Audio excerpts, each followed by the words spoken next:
Legacy League week 1 is behind us. Now, I know in the past I have done like a post draft recap, and I did have the intention of doing it. I don't know if you can tell by the background, but I did have some situations, some emergency flights were in order. Everything kind of lined up, and I'm all right, but I just didn't have time to pull that trigger on that one.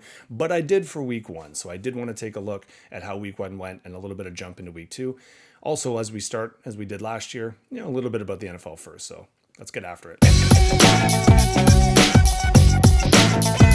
I feel like after week 1, it is a yearly tradition. Are we overreacting or underreacting? Now, it might be hard not to have these instincts, especially if you saw a lot of Yahoo Red, but if you looked around, most people were well under their predicteds. In fact, a lot of people were under their predicteds and still won because the other person had some of the real people that caused issues this week. If you were lucky enough to be in the green, you probably won unless you just happened to play the other person who was in the green. But this is not new. This time last year, if you remember, we were talking about how some offenses were down and people were touting people like Derek Carr in the Saints offense who came out of the gates running, and people were fighting to get any waiver wire person they could on that Saints offense, and that didn't exactly hold water. So for those who spent a lot of fab dollars on a Cleveland Brown, just bear that in mind.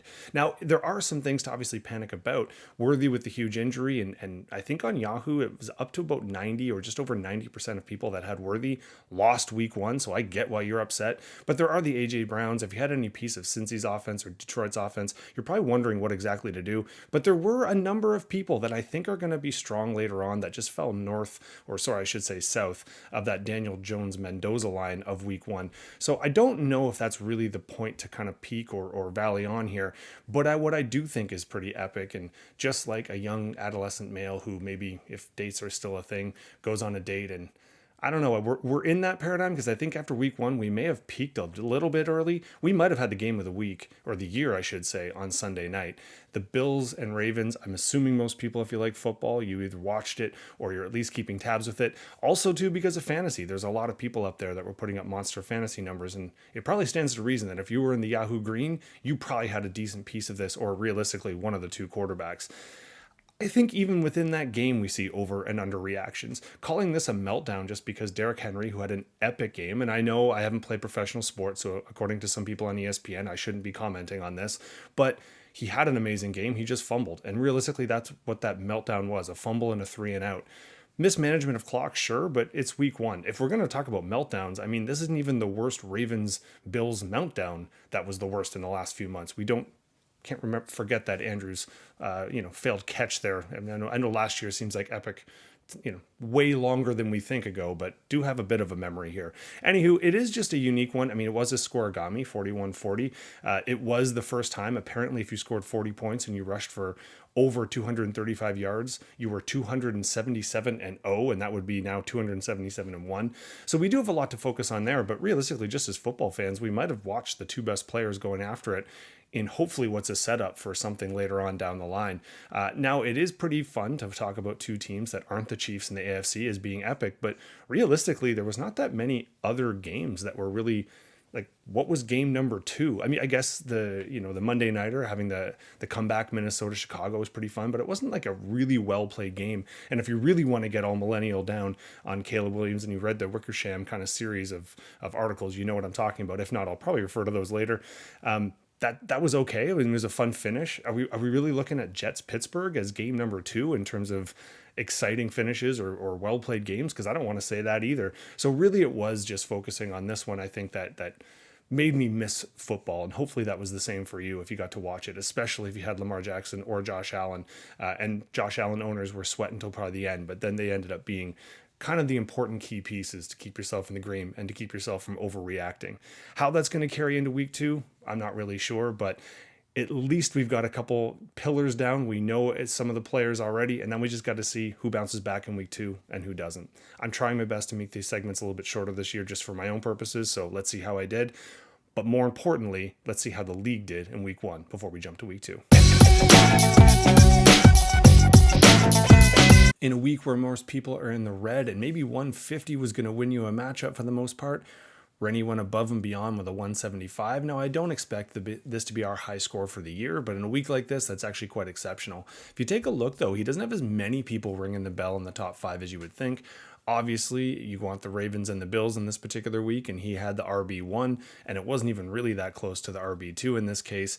That is with the fumble, so obviously a phenomenal effort by Henry. He's got to be happy with that. I'd say even happier, though, is he's got two quarterbacks in the top six, so 5 and 6, Herbert and Mahomes respectively, and then just a receiver group that didn't hit the top five, but definitely got him a lot more points, which, Debo, all the talk was about the weight, but obviously that seems like a good fit after week one. Cortland Sutton, the unsexy but steady kind of veteran, obviously worth his money going over the paint. Tyreek Hill, I mean, he took a gamble on him anyway, so it is what it is. Laporta was actually also a top five. He was the fifth, the tight end five. One of the few people that had Worthy in their league and didn't lose because he didn't start them, so well done there. And his bench, though, I mean, a few kind of spots here, but it looks like he made mostly the right calls. I think the biggest thing, too, is he didn't have that huge zero, although Cooper Kupp, that was a bit of a fart. And Cleveland's defense, what were you thinking in the first place?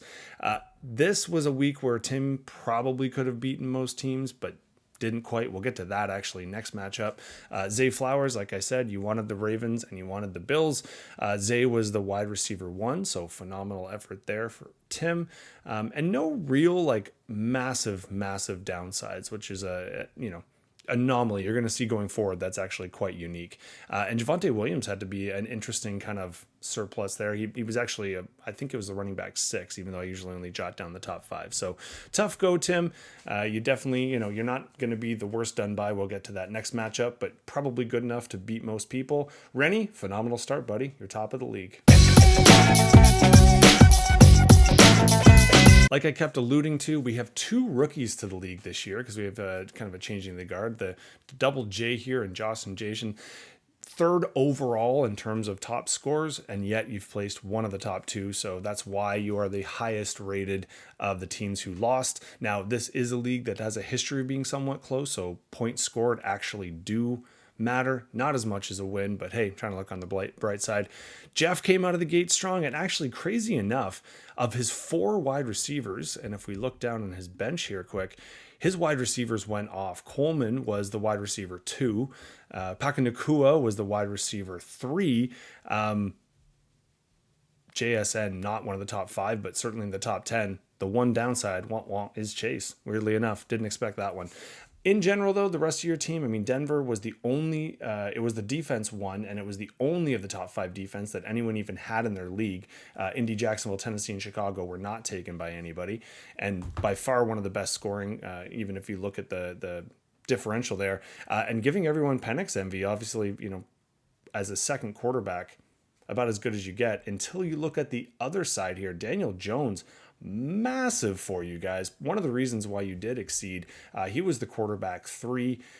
Brock Bowers was the tight end 1. Bijan was the running back 2. And even more impressively, Garrett Wilson caught some passes. So that's got to be something that at least, and obviously just looking down here, you made all the right decisions. So not as good as a win, but got to give you a lot of upside looking into week 2. Jeff, congrats out of the gate. Second highest score. And again, like I said, in a week where 150 got you most wins, you needed all of those 173 points. So well done. You're 1-0. Said it twice already. Like I said, 150 was the target to get to, and only 3 teams got there, and only 2 of them got wins. So I'm pretty lucky here to get 148 and squeak out a win. Probably had as much to do with Gene as it did with me. Taking a look at Gene's teams quickly, he is one of those people that just kind of was killed by A.J. Brown, although he's, I guess, lucky to get the 1.8 points out of the end there. Not a whole lot to really talk about. No one in his top or his starting line hit the top 5. And even if we look at his bench, not a whole lot going on. He made all the right calls. It was just one of those kind of HWF, the hot, wet fart of a week. Good to get it out of the way early. And I mean, you had people at least putting up some points. It's just you're going to have to put a little bit more of a concerted effort. But considering the fact that you are kind of our reigning 2-time champ, you're not going to earn any sympathy here, buddy. So, the 0-1, we'll take the losses while we can get, and before you hit your momentum and start steamrolling again.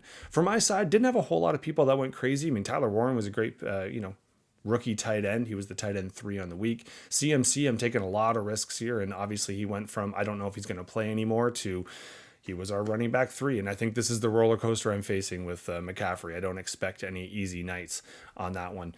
I didn't make the best calls. Ekbuka was a rookie I should have started versus some of them that maybe I shouldn't have. He was the wide receiver 5, so great start from him. Anywho, I'll take the win when I can get it. I know this league, like I said, is tight, and it's good to get a win over Gene before he gets the momentum and starts dominating this league again. Our second of 2 rookies was greeted as most rookies should be by getting thumped by Connor. Sorry, Timmy, you had a rough go, especially considering you had the quarterback 4 in Lamar. While that would have happened a little bit late in the day, it was probably you were hoping for even a bit more from him because unfortunately, as you were watching your point totals go up, you were getting nailed by the other quarterback here in Josh Allen. He was our quarterback 1 and by 12 points. Now, granted, a lot of that was at the end of the game, so this had a lot of Sunday night matchup kind of fever going on. Just to point out a few other people who kind of rang the bell. Unfortunately, Timmy, you didn't really have a whole lot else that hit our top 5. Whereas on the flip side of that, Connor, you did have Etienne as a running back 5. And your receivers were a little bit underperforming, although Pittman, you got to be pretty happy with him. And then that was more of a, resurgence of that offense. We'll see if they can hold it in week 2 or 3, or if that was just a matchup based thing. Looking on the bench though, Timmy, you got a lot of opportunities here. You had some people who had good weeks, whereas Connor, your bench looks a little bit dry. Kind of a bit of a bench of hot garbage here, but it doesn't matter because your starting lineup was more than up for the challenge. So Connor, not surprisingly, starting 1-0 again. I think that's the 3rd year in a row you've started off like that. Timmer, you're new to the league, but it looks like you know what you're doing. So better luck in week 2. In any given week, we're going to have the guy who won, who scored the least of all the winners. Kent, that's you, but you don't care. The 1-0 speaks for itself. You also just happened to go up against the lowest scoring team, so you didn't even need all of your points here. Marco, we'll get started with you. I mean, a few bright spots here. I mean, you started a Brown. What do you expect? But actually, he was a shining light, right? And one of your top scorers, and maybe that's the problem. Hurts looked great. He got his tush pushed all over the field. And even, I don't love it, but there was like a 3rd and 3, and I think they ran it, so they're really going to extend him out a little bit more. And it wasn't even like a goal line at that point. Anywho, I think you wanted more from your rookie running back, but Achane actually showed up, and I know that was a gamble, so got a feeling good about that. It's really your wide receivers that let you down. If you look at your bench, you had a few options here. I don't think enough to take down Rushkey in this particular week, but at least it's nice to know you can plug and play.